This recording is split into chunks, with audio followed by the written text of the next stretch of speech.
శివసేన ఉద్ధవ్ ఠాక్రే వర్గం నాయకుడు సంజయ్ రౌత్ కొత్త వివాదానికి తెరతీశారు. ప్రస్తుతం ప్రధానమంత్రిగా ఉన్నటువంటి సుదీర్ఘకాలం ప్రభుత్వాధినేతగా రికార్డు సృష్టించినటువంటి దేశంలో నరేంద్ర మోడీని 2004-05 సమయంలో కేంద్రంలో అప్పటి ప్రభుత్వం యూపీఏ ప్రభుత్వం అరెస్టు చేయాలనుకుంది. కానీ శరద్ పవార్ అంటే రాజకీయ భీష్ముడిగా చెప్తారు మహారాష్ట్రలో, ఆయనకు ఉండేటటువంటి పొలిటికల్ చరిత్ర ఇది. శరద్ పవార్ అడ్డు చక్రం వేశాడు, లేకపోతే నరేంద్ర మోడీ కూడా జైలుకు వెళ్ళి ఉండేవాడు అంటూ ఆయన కొత్తగా ఒక పుస్తకంలో వివరాలు వెల్లడించడము, దానికి సంబంధించి తనకి నేరుగానే శరద్ పవార్ నుంచే సమాచారం లభించి ఉండొచ్చు. ఎందుకంటే ఉన్నత స్థాయి అప్పట్లో 2004-05 టైంలో చూస్తే కనుక అప్పట్లో కేంద్ర ప్రభుత్వంలో సంయుక్త భాగస్వాములుగా ఉన్న దాంట్లో ఎన్సీపీ నాయకుడు అయినటువంటి శరద్ పవార్ ఒకరు. అప్పటికి శివసేన ఏమీ దీంట్లో భాగస్వామి కాదు. అందువల్ల ఈ సమాచారం చెప్పగలిగినటువంటి అథారిటీ ఎవరికైనా ఉంది అంటే శరద్ పవార్కి మాత్రమే ఉంటుంది.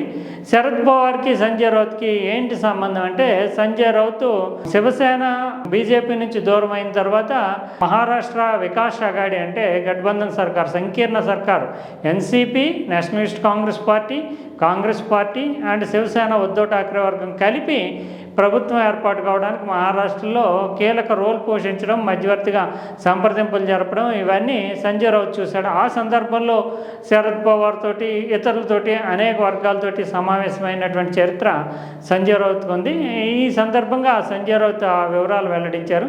ఈ పుస్తకం అంటే ఒకటి ఈయన నరకట్ల స్వర్గం అంటే నరకంలో స్వర్గం అంటూ మరాఠీలో లాస్ట్ ఇయరే ఒక పుస్తకం రాశాడు. ఏంటంటే ఈయన్ని ఈడీ కేసు పెట్టి హౌసింగ్ కాలనీ స్కామ్కి సంబంధించి ఎన్ఫోర్స్మెంట్ డైరెక్టరేట్ కేసు పెట్టడంతో ఆయన 100 రోజుల పాటు జైల్లో ఉన్నారు. ఆ సందర్భంగా తన అనుభవాలు, పొలిటికల్ వెండట అంటే రాజకీయంగా కక్ష సాధింపు ఎలా ఉంటుంది, సెంట్రల్ ఏజెన్సీలను ఎలా దుర్వినియోగం చేస్తున్నారు, తన అనుభవాలు జైల్లో ఎలా ఉన్నాయి, తర్వాత తోటి ఖైదీలు ఎలాగా ఇక్కడ జైలుకి వచ్చారు, ఇలాగా తన రాజకీయ ఆలోచనలతో కూడి ఆయన నరకంలో స్వర్గం అంటే నరకట్ల స్వర్గం అంటూ మరాఠీలో లాస్ట్ ఇయర్ పుస్తకం రాశారు.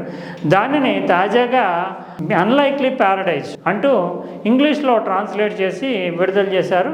ఢిల్లీలో అరవింద్ కేజ్రీవాల్ దీన్ని ప్రారంభించారు, అంటే ఈ పుస్తకాన్ని విడుదల చేశారు. ఈ సందర్భంగా కపిల్ సిబాల్ ఇతర నాయకులు కూడా ఆ సమావేశానికి హాజరయ్యారు. అయితే దీంట్లో కొన్ని రెవల్యూషన్స్ అంటే కొన్ని కీలకమైనటువంటి రెవల్యూషన్స్ ఉన్నాయి. దాంట్లో నరేంద్ర మోడీకి సంబంధించి గతంలో చోటు చేసుకున్నటువంటి ఉదంతాలన్నీ ఉన్నాయి. మనకు తెలుసు 2002లో గుజరాత్లో మత కలహాలు చోటు చేసుకోవడము, ఆ సందర్భంగా ఎక్కువ మంది మరణించడము, అందులోని మెజారిటీ ప్రజలు ముస్లిమ్స్ పాపులేషన్కి చెందినటువంటి వాళ్ళనే విమర్శలు రావడము, ఆ సందర్భంగా తీవ్రమైనటువంటి ఒత్తిడి కేంద్రంలో అప్పటికి వాజ్పేయి ప్రభుత్వం ఉంది. వాజ్పేయి ప్రభుత్వం కూడా తీవ్రమైనటువంటి ఒత్తిడి ఎదుర్కొంది. దాని మీద చాలా కేసులు కూడా నమోదయ్యాయి. సుప్రీంకోర్టు స్వయంగా కేసు పర్యవేక్షణ చేసింది, సిబిఐ దర్యాప్తు చేసింది. అదే సందర్భంలో చూస్తే కనుక అమిత్ షా ఆ కేసుకు సంబంధించి ఆయన జైలుకు వెళ్ళిన ఉదంతాలు కూడా ఉన్నాయి. తర్వాత బెయిల్ తెచ్చుకున్నారు, తర్వాత కేసు కొట్టేశారు.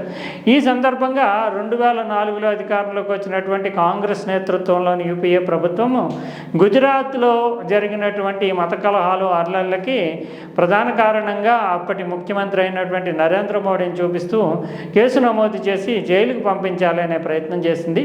ఎందుకంటే పొలిటికల్గా ఆ యూపీఏ గవర్నమెంట్ మీద చాలా ప్రెజర్ ఉండడము, అదే సందర్భంలో ఈ కలహాల సందర్భంగా నిర్లక్ష్యంగా ఉన్నారు అప్పటి ప్రభుత్వ అధినేత అనేటటువంటి విమర్శలు రావడంతో ప్రతిపక్షానికి చెందినటువంటి నాయకుడు ఈయన జైలుకి పంపిందే కనుక పొలిటికల్గా మైలేజ్ వస్తుంది అనే ఉద్దేశంతో యూపీఏ పెద్ద ఎత్తున చర్చలు జరపడము, ఒక నిర్ణయం తీసుకున్న తర్వాత అది సంయుక్త భాగస్వాములు అంటే అప్పుడు యూపీఏ ప్రభుత్వంలో భాగస్వాములుగా ఉన్నటువంటి రాజకీయ పార్టీలతో చర్చించిన సందర్భంగా శరద్ పవారు ఒక ఎన్నికైనటువంటి ముఖ్యమంత్రిని అరెస్ట్ చేసి మనం జైలుకు పంపడం వల్ల సాధించేది ఏమీ ఉండదు, మళ్ళీ తిరిగి ఆయన అధికారంలోకి వస్తారు, అందులోని సుప్రీంకోర్టు పర్యవేక్షణలో కేసు నడుస్తున్నటువంటి ఉదంతము, ఇదంతా చూస్తే ఖచ్చితంగా ఇది చెడు సంప్రదాయానికి సంకేతం ఇచ్చినట్లుగా ఉంటుంది అంటూ అడ్డుచక్రం వేశాడు. దాంతో శరద్ పవార్కి అప్పట్లో హై వెయిటేజ్ ఉండేది రాజకీయంగా, అప్పుడున్నటువంటి నాయకుల్లో ఆయనే సీనియర్. అందువల్ల ఏమీ చెప్పలేనటువంటి పరిస్థితుల్లో 2 దఫాలుగా చర్చలు జరిపినప్పటికీ యూపీఏ ఆ నిర్ణయాన్ని వెనక్కి తీసుకుంది అంటూ కొత్త విషయాన్ని నరేంద్ర మోడీ జైలుకు వెళ్లకుండా అపర రాజకీయ భీష్ముడైనటువంటి శరద్ పవారే అడ్డుచక్రం వేయకపోయి ఉంటే కనుక సంజయ్ రౌత్ అలాగే అరవింద్ కేజ్రీవాల్ ముఖ్యమంత్రిగా ఉన్నాడు. ముఖ్యమంత్రిగానే అరవింద్ కేజ్రీవాల్ జైలుకి వెళ్ళాడు. అలాగే ఇతను నరేంద్ర మోడీ కూడా వెళ్ళి ఉండేవాడు అనేటటువంటి భావాన్ని వ్యక్తం చేశారు. అయితే దీనికి ఇంతవరకు కూడా శరద్ పవార్ వర్గం నుంచి ఒక ఖండన కానీ వివరణ కానీ రాకపోవడంతో ఇందులో కొంతమేరకు వాస్తవం ఉందని అనుకోవడానికి అవకాశం ఉంది. అందులోని ప్రత్యేకించి శరద్ పవార్కి నరేంద్ర మోడీ పట్ల ఒక సాఫ్ట్ కార్నరే ఉంది. ఎందుకంటే ఆయన అధికారంలోకి వచ్చి గడిచినటువంటి 12 ఏళ్లలో కూడా శరద్ పవార్ తీవ్ర స్థాయిలో నరేంద్ర మోడీని విమర్శించలేదు. అంతేకాకుండా కొన్ని కీలక సందర్భాల్లో పెద్ద నాయకుడిగా ఈయన సపోర్ట్ చేశారు. ఒకటి, నరేంద్ర మోడీకి ఉండేటటువంటి నాయకత్వ సామర్థ్యాలని అనేక సందర్భాల్లో ప్రశంసించడము. తర్వాత భారతదేశం యొక్క ప్రఖ్యాతి విదేశాల్లో బాగా నరేంద్ర మోడీ హయాంలో పెరిగింది అంటూ ఇమేజ్ని బిల్డప్ చేయగలిగింది భారతదేశం అని చెప్పి ప్రశంసించడం. కోవిడ్-19 లాంటి సంక్షోభాన్ని సమర్థవంతంగా నరేంద్ర మోడీ మేనేజ్ చేయగలిగారు అనేటటువంటి వివరణ అనేటటువంటి మద్దతు ప్రకటించడం. ఇలాంటి అనేక అంశాల్లో శరద్ పవార్కి నరేంద్ర మోడీ పట్ల సానుకూలమైనటువంటి అభిప్రాయం ఉంది. అదే సందర్భంలో నరేంద్ర మోడీ మిగిలిన ప్రతిపక్షాలని ఏ రకంగా చూసినా శరద్ పవార్ని మాత్రము చాలా గౌరవంగా చూస్తూ ఉంటారు. అంతేకాకుండా ఇటీవల బీజేపీ ప్రభుత్వం అక్కడ అధికారంలోకి రాకముందు కూడా అజిత్ పవారు శివసేనతో కలిసినటువంటి దాంట్లోనే ఉన్నారు. తర్వాత బీజేపీతో కలిసి మళ్ళీ ప్రభుత్వం ఏర్పాటు చేయడంలో కూడా అజిత్ పవార్ వర్గం ఎన్సీపీ నుంచి విడిపోయినటువంటి అజిత్ పవార్ వర్గం బీజేపీతో చేతులు కలపడాన్ని చూసి చూడనట్లుగా వదిలేయడంలో కూడా ఆ బీజేపీ పట్ల నరేంద్ర మోడీ పట్ల ఉండేటటువంటి ఒక సానుకూల అభిప్రాయంతో శరద్ పవార్ ఉద్దేశపూర్వకంగా కాకపోయినా పరోక్షంగా ఆయనే సహకరించారు అజిత్ పవార్కి ఆయన ఉప ముఖ్యమంత్రి పదవిలో కొనసాగడానికి అనే భావన కూడా ఉందని. తద్వారా చూస్తే కనుక చాలా వ్యూహాత్మకమైనటువంటి రాజకీయ చాణక్యుడిగా శరద్ పవార్ చెప్తూ ఉంటారు. అందువల్ల శరద్ పవారే నరేంద్ర మోడీని కాపాడారు అనే దానికి కొంత పొలిటికల్గా ఆ విషయాల్లో కొన్ని పాయింట్స్ అయితే గెయిన్ అవుతున్నట్టుగానే చెప్పాలి. అంతేకాకుండా శరద్ పవార్ పూర్తి స్థాయిలో కాంగ్రెస్కి అంతటి పాజిటివ్ దృక్పథంతో ఉండేటటువంటి వ్యక్తిగా ఏం చెప్పలేం. 1978లోనే నిజానికి శరద్ పవార్ 38 ఏళ్ల వయసులో ముఖ్యమంత్రి అయినటువంటి ఒక యువ రాజకీయవేత్తగా ముఖ్యమంత్రి అయ్యాడు. మరాఠా రాజకీయాలంతా కూడా చాలా కాలం పాటు సుదీర్ఘకాలం శాసించాడు.